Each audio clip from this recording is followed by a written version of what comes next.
Bom, boa tarde a todos, boa noite ou bom dia, sejam todos muito bem-vindos novamente a mais um estudo aqui do canal No Caminho do Espiritismo. E bom, hoje vamos começar o estudo do Livro dos Espíritos, mas vai ser de uma forma mais, digamos assim, reduzida. Diferente da introdução ao Espiritismo, né, onde eu explico mais sobre toda a doutrina, aqui no estudo do Livro dos Espíritos eu vou focar só nas perguntas e nas respostas, e no máximo vai ter 10 minutos. Não vou fazer vídeos de 1 hora, meia hora, no máximo 10 minutos. Então, vamos lá então, vamos começar.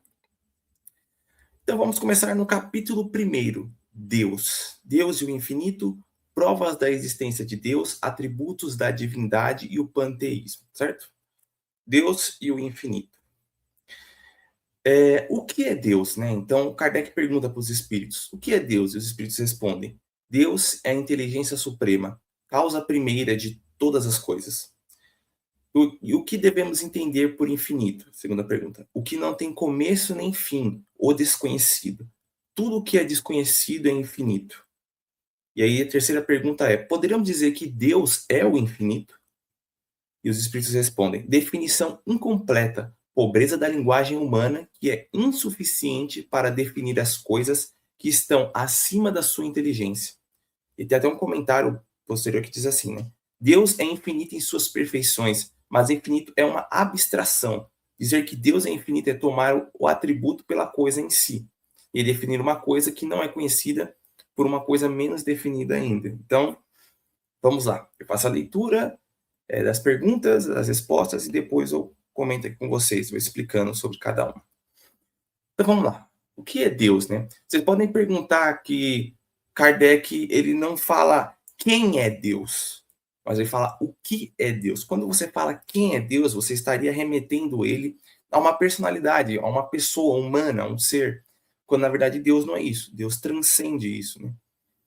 E aqui e os espíritos respondem, né? Deus é a inteligência suprema, causa primária de todas as coisas. Então Deus é a maior inteligência que existe.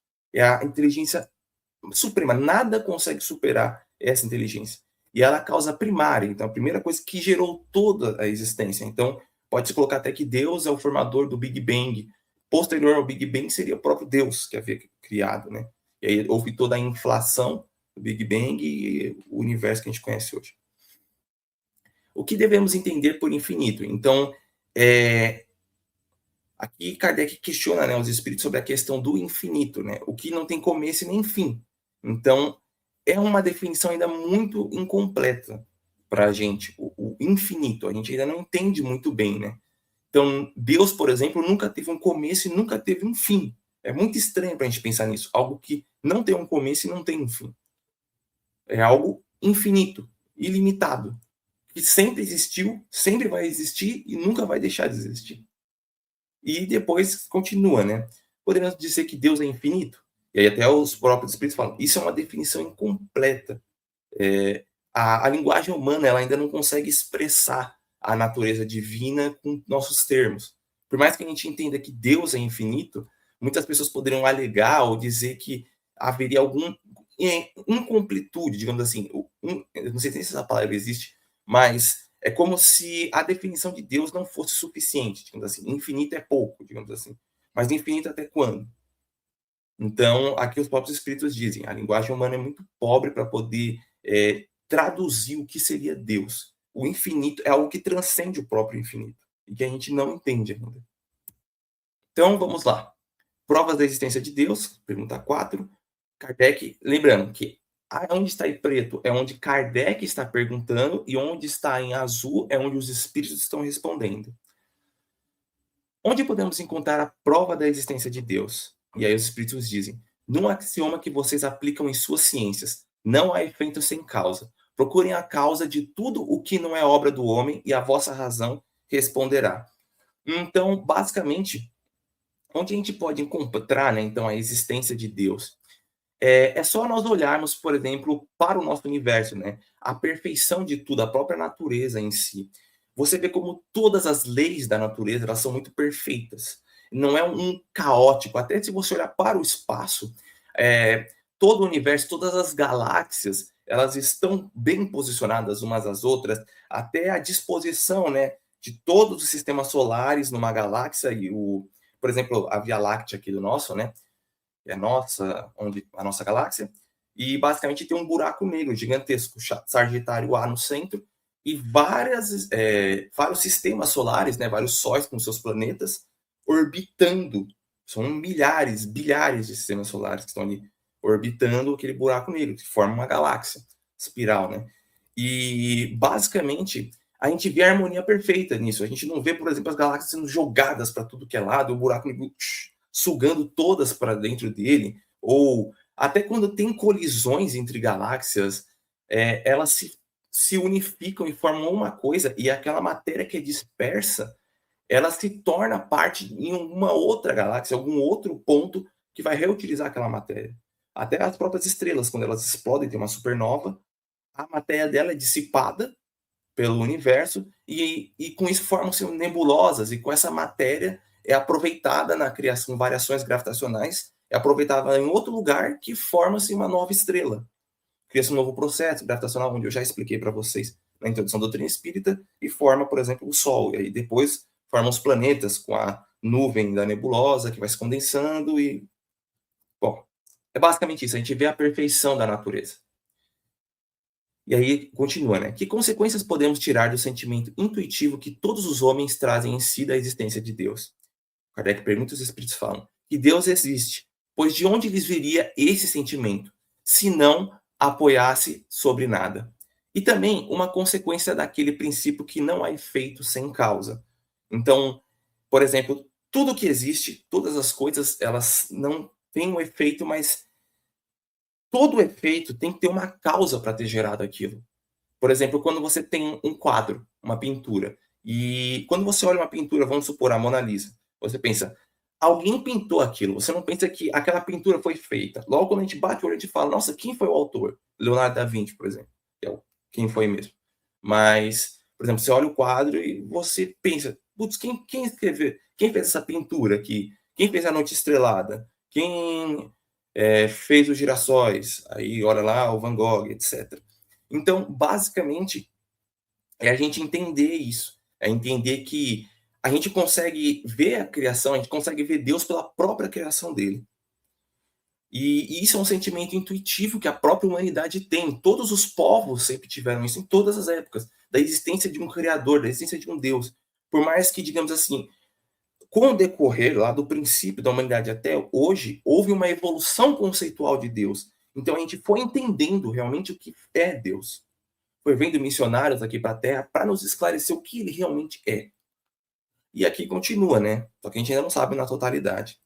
Aí vem a pergunta número 6, que diz assim: o sentimento intuitivo que temos em nós mesmos da existência de Deus não seria fruto da educação e resultado de ideias adquiridas? Isso é bem interessante, né? Porque muitos se questionam, não seria um conhecimento adquirido por alguém, né, por algo? E outros espíritos respondem, se assim fosse, por que vossos selvagens teriam esse sentimento? É um ponto interessante, né? Porque então seres mais selvagens, mais rudimentares, né, mais primitivos, teriam também o mesmo sentimento da existência de Deus? E aqui vamos ler a pergunta 7 e 8, e depois vamos finalizar aqui na 10 e 11, tá?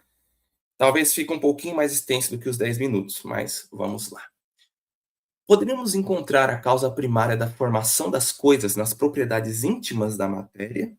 E os espíritos respondem, mas então qual seria a causa dessas propriedades? Sempre é necessária alguma causa primária. Então, por exemplo, a gente acaba atribuindo, né, a própria matéria criadora da matéria. Então, tipo, sempre vai ter uma matéria primária que vai criar outra matéria. Mas alguma coisa teve que criar aquela matéria primária, que criou outra matéria. Então, por exemplo, os quarks, os leptons, a gente tem que entender o que se criou as partículas subatômicas.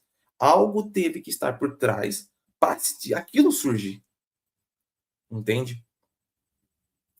Então, basicamente é isso. Não tem como a gente colocar propriedades da matéria, sendo que é algo que criou a primeira matéria primordial, digamos assim. E aí continua na questão número 8, né? Que pensar da opinião que atribui a formação primária de uma combinação fortuita da matéria ou dita de outra forma, o acaso, né? Que muitas pessoas, quem é ateu, acredita nisso. E aí os espíritos respondem: outro absurdo, que o homem de bom senso pode considerar o acaso como um ser inteligente. E ademais, o que é o acaso? O nada. Então, aqui é muito interessante porque o que a gente pode pensar? Muitas, na perspectiva científica, né, todo o universo foi criado de forma do acaso. Então, as coisas, as partículas se uniram, mas de forma do acaso. Então, foi lá, se uniu, pum, e foi criando, né, de forma aleatórica e randômica, foi se criando as coisas, seguindo as leis universais. As leis do universo que são regidas, né, que a gente não pode, a gravitação, etc. São leis que a gente não consegue, digamos assim, burlar. São leis que não tem como burlar. Elas existem e não tem como a gente ir além. As próprias leis de Newton, não tem como a gente burlar isso.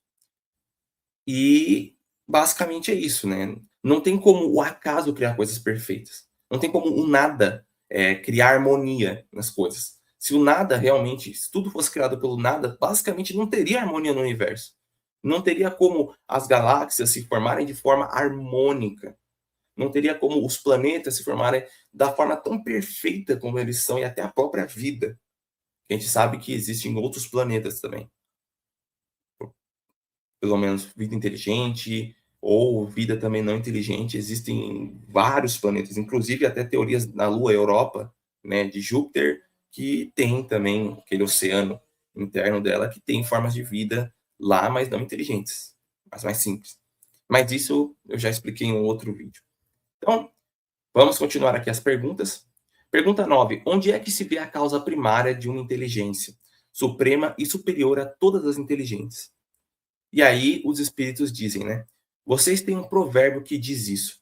Pelas obras se conhecerei o autor. Pois bem, veja a obra e procure o autor. É o orgulho que gera a incredulidade. O homem orgulhoso não quer nada acima por si, de si, né?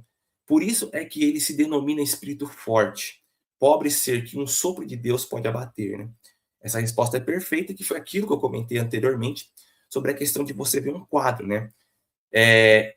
Aqui ele pergunta, né? Onde a gente consegue ver na causa primária uma inteligência suprema, né?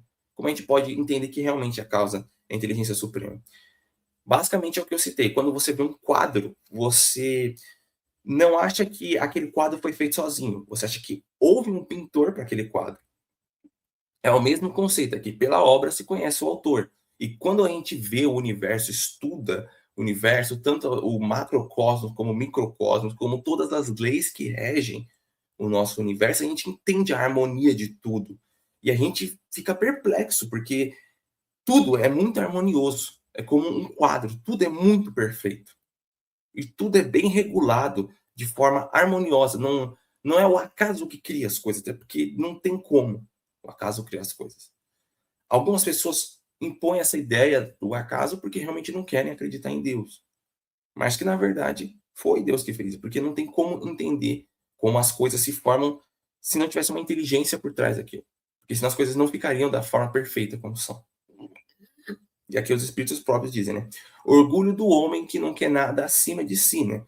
Alguns homens se acham tão orgulhosos que não aceitam que algo criou eles ou eles são que eles são criados por uma inteligência, ou que existe algo que está muito mais inteligente do que ele não consegue compreender. E existem homens extremamente orgulhosos desse jeito. Né? E aqui a gente já vai para as últimas duas perguntas, que é atributos da divindade. Na pergunta 10 diz assim: o homem pode compreender a natureza íntima de Deus? E aí os espíritos dizem: não, esse é um sentido que lhe falta. E aí continua a pergunta, né? Algum dia será permitido ao homem compreender o mistério da divindade? E os espíritos respondem: quando seu espírito não tiver mais obscurecido pela matéria e por sua perfeição, e estiver se aproximado de Deus, então ele o verá e o compreenderá. Muito interessantes essas duas respostas, porque a primeira, né, pergunta 10, o Kardec questiona, né, se um dia a gente pode entender Deus, a gente pode entender a natureza de Deus, a gente pode entender a complexidade dele, e ele fala que não. Esse é um sentido que lhe falta. Então, ainda nessa nossa encarnação, nós não vamos conseguir ter esse acesso. ou ainda pelo estado em que nós nos encontramos, não vamos conseguir entender Deus.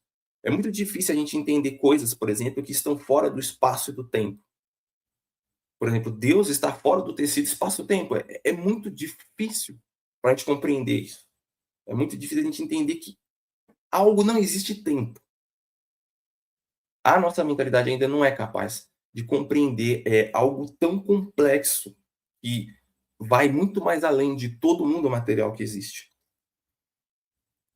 E aí e Kardec complementa, né, na outra pergunta, né? Mas algum dia vai ser permitido a gente conhecer os mistérios da divindade, né, os mistérios de Deus?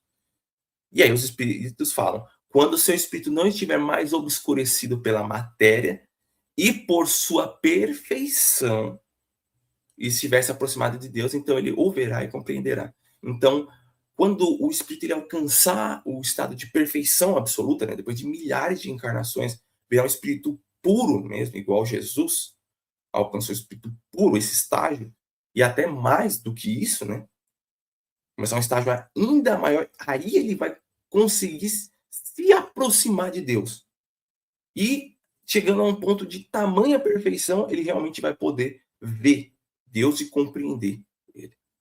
Então, é um estado que vai demandar muito tempo ainda, não é algo instantâneo. Então, vão ser milhares e milhares de encarnações, a pessoa vai ter que se encarnar em vários corpos, até se depurar totalmente do seu lado material, totalmente das suas ambições, dos seus vícios, do seu ego, se libertar de tudo isso 100%, ter apenas a bondade, a caridade dentro de si, e não deixar o ódio, a violência, o egoísmo se apoderarem dentro de si. Quando alcançar esse estado sem mais nenhum vício de sentimentos e vícios materiais, que não é possível de se alcançar em uma vida, isso vai levar muito tempo. A gente pode tentar adiantar o máximo possível nessa vida, mas alcançar estado de pureza é praticamente impossível numa vida, numa existência. Mas bom, é basicamente isso. E assim a gente encerra, para não estender muito, tá? Então, muito obrigado a todos. Espero que vocês tenham gostado. Semana que vem nós vamos continuar com o nosso estudo aqui, dar perguntas e respostas, mas era para ser bem rápido. Um grande abraço a todos, fiquem com Deus e até mais.